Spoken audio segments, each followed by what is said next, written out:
Welcome everybody in for a special episode.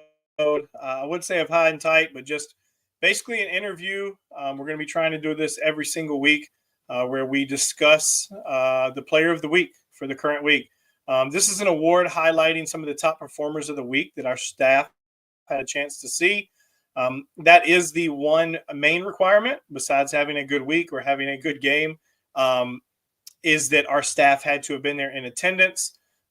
This week, we had a few potential candidates, listing a few of them: Bryce Tolbert of Brookville High School, Walton Bondurant of Smithfield High School, Aiden Walker of Liberty Christian Academy, and Luke Smyers of Mills Godwin.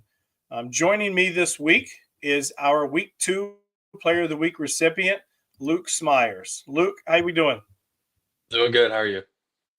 Doing good. A man of many talents. Before you got on here, you were knocking out some yard work. Is that right? Yep, neighbor across the street had to knock it out, get a little cash. So, Hey, gotta get ready for school and gotta get ready for the summer. Last yep. summer before you head out. So besides your yard work talents, any other hidden talents that we should know about? I mean, I'm pretty good at MLB The Show. Um, and I like to go fishing. Fishing it's a good hobby of mine. So, Now, do you just like getting out there, or you just enjoy the catching part? I mean, the whole aspect of it. I just find it pretty relaxing, and then not bad if you catch a big one. So, I got you. Uh, like saltwater, freshwater, pond, lake, river. What we got? mostly pond fishing. Hop on a couple golf course ponds, try to catch some bass. That's the main goal. Run out with some buddies or something during the summer. So yeah. Got you. Well, obviously, we're not here to talk about you becoming a professional fisherman, but we are here to talk about the week that you had this week, or specifically the game you had versus Atlee.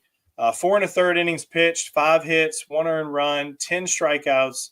The walk-off hit in the bottom of the seventh knocked off the then undefeated #3 Atlee Raiders to keep Godwin unbeaten. A 3-win week for the Eagles, knocking off Riverbend, J.R. Tucker, and then Atlee. I know you'll have a big week coming up this week, and this will run a little bit later in the week. So y'all will be a little bit deeper into the week by the time this comes out. But just going into that game, like, it wasn't any hiding from the fact that it was a big game. I know y'all aren't the same classification, but both Richmond teams, both Division I arms squaring off against each other, both highly ranked teams. How did you prepare mentally for this game? Um, I mean, I was just trying to treat it like any other game. I knew that there was going to be a big crowd. Props to Yoder, kind of for that crowd, which I just knew it was an opportunity for me to go out there and just pitch my game. Wasn't trying to do anything too special. Was going out there attacking hitters, trying to get ahead on hitters, throwing strikes, not giving out any free passes. Um, and my defense behind me was making some plays. Had some clutch double plays once I came out the game. And I mean the team kind of, I mean, we just played a solid game, and and I just think those games you just got to treat it like any other game, and don't try to let the moment get too big or anything like that. So Now, it's easy to say, right? It's easier said than done. When you were there, and obviously you've pitched in front of a ton of scouts and coaches and all that stuff throughout the recruiting process, and in the past, probably 8 months or so, in terms of like the professional scouting community. But when you know the magnitude, and I know it's regular season, but there's still like something to be said for winning those games. mhm. Um, when you see I would venture to guess 35 to 45, maybe a little bit more in terms of scouts there. When you're there and you're warming up and you keep seeing one after the other, like, it's easy to say, like, hey, not, just treating it like anything else or whatever. Like, did you feel anything throughout that? Did that kind of change your mindset, or you just kind of roll with it type thing? I mean, I feel like it I feel like it kind of fired me up some more, just to go out and prove to those scouts there that I mean, they were also there to see me pitch as well, and, just I feel like it helps me, up my game, like, I don't think I fold under the pressure, and, just seeing all those eyes there, and I think that helps me pitch better, and it helps me be more, what's the word? Like, precise and, like, with every single pitch, knowing that every pitch counts and that trying to not to waste any pitches or anything like that, so, Now, like at what point did you kind of, I pitched, not as good as you, but I pitched once upon a time, a long, long, long time ago. Um, and you just have those days when you're down in the bullpen or you're tossing or whatever, and it just feels different, right? At what point were you into the outing? Were you in the pen? At what point did you kind of get the feeling of like, hey, I got my A stuff today, or I'm feeling really good or whatever? um, I think I would say it was probably in that first inning, I mean, I can kinda tell by the way my body's moving and how the ball's coming out after the first couple pitches, and, the outing on Friday, it just felt good coming out the hand. I feel like I didn't have to think about my mechanics or anything like that. I was just out there, just throwing and, just hitting my spots, hitting the mitt, not trying to do too much out there, and also, I feel like that's, props to my, routine. I try to keep the same routine before every outing, whether that's the day before, making sure my nutrition's right and my sleep and everything like that, and then, hours before, whether that's, um, doing some stretching or, whatever it is that I need to do to prepare myself, as best I can. Now, you were a Future Games guy. What year was that? Was that 2023? Um, it It was was 23 or 22. I think it was It's probably 23. 20 I think it was 2022, the summer 20. in 2022. Okay. It was after my freshman year, I'm pretty sure, which Okay. was I think Um, was 22. Now, you're a Future Games guy. Would you say a setting like that, ECP, Pro Case, other high pressure environments where there's a fair amount of eyes on you or a ton of eyes on you, do you feel like those types of things, like, hey, I've been in this, I've done this before? Do you think settings like that get you prepared or got you more ready for that environment? Definitely, just knowing that I have the ability to perform well under those, conditions with, eyes watching me, and knowing that I can, like, up my game and produce in those types of outings, definitely gives me the confidence going into outings like that for sure. Now, you have been on varsity since you were a freshman, correct? Yes.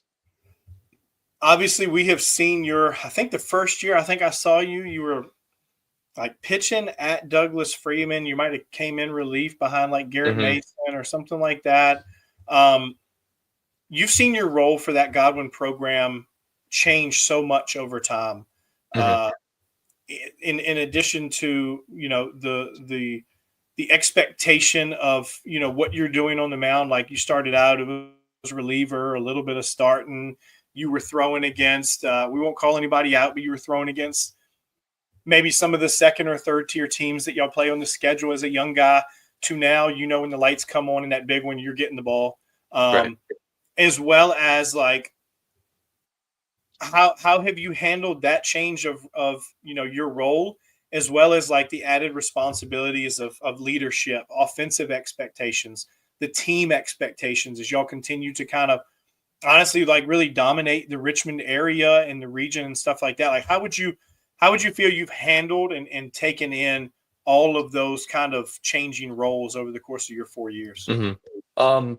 Well, I mean, I've just been embracing every single team I'm on because every team is has been different and figuring out the role that I need to play on those teams before the season during the first couple games when our team really is like finding ourselves and just understanding like whether it's this game I need to be more of a offensive guy or a defensive guy in the field rather than on the mound, and just knowing that we have the talent and we have the guys to get the job done, whether it has to be me or whether it's me doing a sacrifice bunt to move this guy over, knowing that the guy behind me is going to get him in, something like that.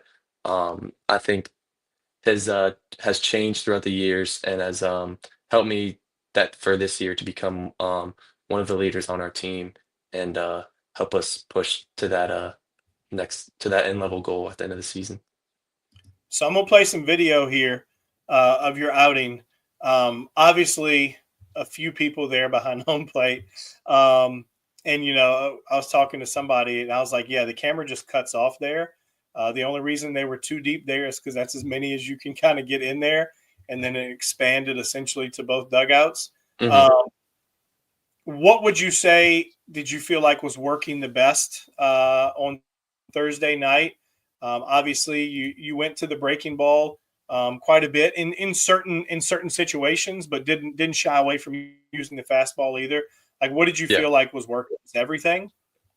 Um, yeah, I feel like I had the ability to just throw honestly whatever in any count, and that's something I had been working towards my whole career. Just having the ability to throw multiple pitches for strikes at any given moment, I think is such an advantage. And me and my coach who calls the pitches for us, we've been on the same page for a couple years now, and I think that's just a really big advantage, knowing that I can land whatever pitch is needed to get the batter out at any count. And when you have guys that on the mound who can only land one pitch, or you know that their secondary is struggle to be in the zone, it's a lot easier to get to those guys because you can just take away one pitch. When you have guys throwing multiple pitches, it's a lot harder. So All right, now this one has audio. We had to leave the audio on this one just because everybody was a little bit fired up. So we're gonna run this walk off right here, and then I want you to take me through it afterwards. Come on! 4-2-0!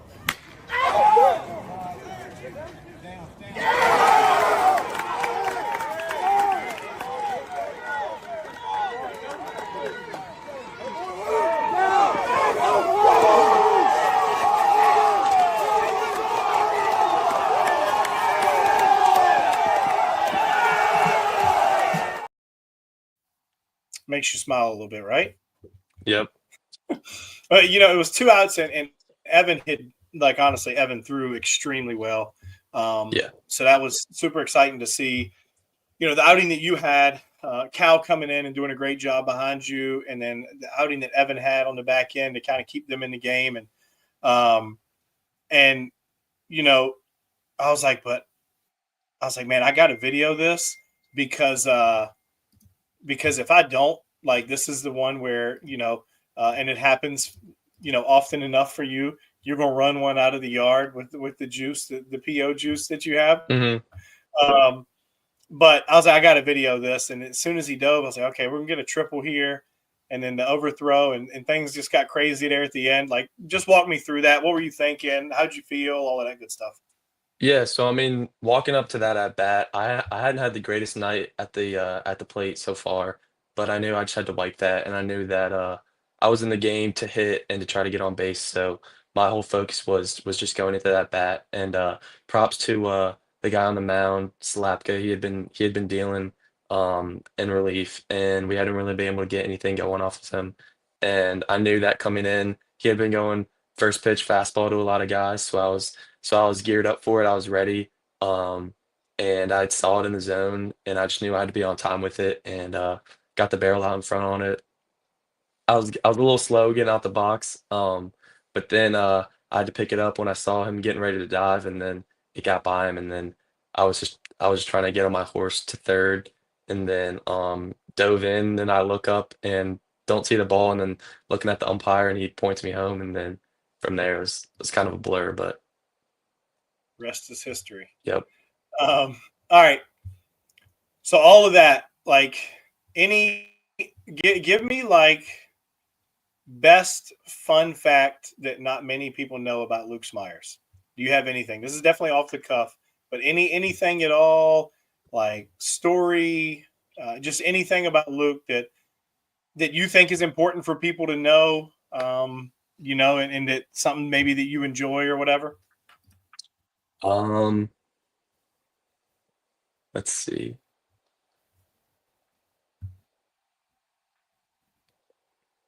Favorite holiday? How about that?